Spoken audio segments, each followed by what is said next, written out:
ang kanyang buhay sa loob ng rehab. Sa pagtatapos ng kanyang 90-day rehabilitation program, eksklusibong ipinasyal ni Baron ang Showbiz Central sa loob mismo ng Penwell House sa Mandaluyong City.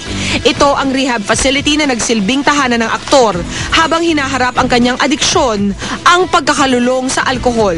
Siguro yung first month ko, medyo nahirapan ako ng konti dahil hindi ako sanay dahil syempre dito di oras lahat. Wake up at 6:30 and then 7 breakfast na kami. And then 8 o'clock to 9 meron kami tinatawag na quiet time, meditation lang, basa ng Bible, and then linis ng bahay sa kalahating oras. Then 9 to 10:30. And then ito yung lesson namin, 10:30 to 12 morning devotion. Simula sa kanyang unang araw nung buwan ng Enero, nagmistulang nasa isang spiritual retreat house si Baron. Maliban sa pagdarasal, silang magkakasama ay inatasan rin ng iba't ibang responsibilidad sa pangangalaga ng buong kabahayan. Ito kasi yung namin, sa ngayon 9 lang kami. So number 5 ako. Number 5, ito ako, conference, H2O area. So, next week, kitchen na ako. So, yan yung mga nililinis namin. Pinakamahirap dyan, front yard, backyard, and kitchen. Kasi never ako nagtrabaho before sa bahay. But dito, pati yung toilet bowl, imbis na mainis ka dahil may mga ginagawa ko dito. You're cleaning, not for anybody or the residents here or for yourself. You're cleaning for God. So gusto mo everything spotless, malinis kasi siya yung nakatingin sa'yo. Next week, mag-kitchen duty ako. Ako gigising ng 5 a.m. Magluluto kami. Itlog, corned beef.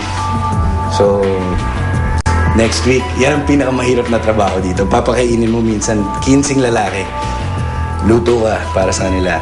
Fried rice, lahat. Ito rin nilinis ko. Minsan, nagiging madumi to. Puno ng kape. So, tatanggalin mo lang to. Nilinisin mo. Tapos,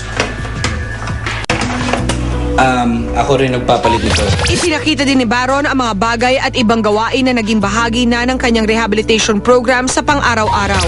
Mga wake-up call namin, they ring this, no? Binabating-ting nila. Pagkakain, bago matulog, babating-tingin nila to. This is where we do our quiet time. We just here, read our Bible, and then meditate, pray, and then after that, maglilinis na kami. Diyan kami kumakain. Ito, isa to sa favorite room ko.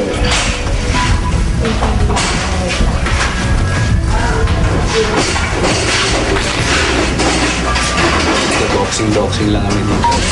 Pero pagkatapos na nakatakdang 3 buwan ng rehab, pinili ni Baron na i-extend ang kanyang pagpapagaling. Kung nag 3 months lang ako, parang ginamit ko lang siyang excuse. Kumbaga, sige, Pami, ito yung gusto niya sa akin. Kumbaga, dinaanan ko lang yung programa ko. Hindi ko talaga sineryoso. But now, I've given, the opportunity to fix my life and my future. So, what's 4 months, 5 months, 6 months, alam mo yun, naayusin mo na ikagaganda naman ng years sa future mo, di ba? But recovery is a process. If you would ask me if Baron has already recovered, I would like to believe that he's on his way to recovery. But to guarantee you, I cannot do that. Because recovery is a lifetime. Kaya naman kahit hindi pa handang lumabas para magbalik showbiz, nagpaabot na lamang ng pasasalamat sa mga fans si Baron. Kabilang ang pangako niya para magkaroon ng tunay na pagbabagong buhay. Thank you for the support and mukhang kahit paano may nag-aabang pa rin sa akin. No? Sana makita pa rin tayo sa TV, makalabas pa rin ako. Ayun, I'll see you guys. I cannot be too confident, no? Siguro confident ako dahil I'm here in a safe place, but ang tunay na laban is outside when I get out, the real world. And to tell you the truth, I'm very excited na magamit ko lahat ng mga natutunan ko dito. And so far So far, I'm very positive naman na, by God's grace, magagawa ko yun. Good luck, Baron, on your continuing rehabilitation. Samantala, maraming salamat lamang kay Milet Arzaga, my stylist. Also to Alvin Diaz for my hair and Zeng Zulwet for my makeup. And of course to House of Abaji. It works and it's worth it. Mga kapuso, join us sa Goldilocks Fun Run on May 15 sa Bonifacio Global City. You can choose from 5 kilometers, 10 kilometers, and 21 kilometers distances to help support the advocacies of the Goldilocks Foundation. For more info, you can visit www.runrio.com. Mamaya po malalaman natin sa story of her life, si Miss Gloria Romero. Makakausap po natin ang live ang kanyang makabuluhang life story. Sa pagbabalik po yan ng Showbiz Central.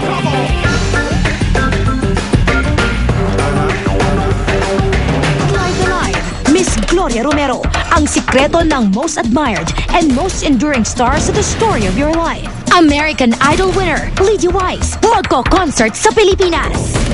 At Camille Prats, nagbabalik telebisyon bilang ina sa mga munting heredera. Ang kanyang mga paggunita sa araw ng mga ina. Live na live. Susunod na.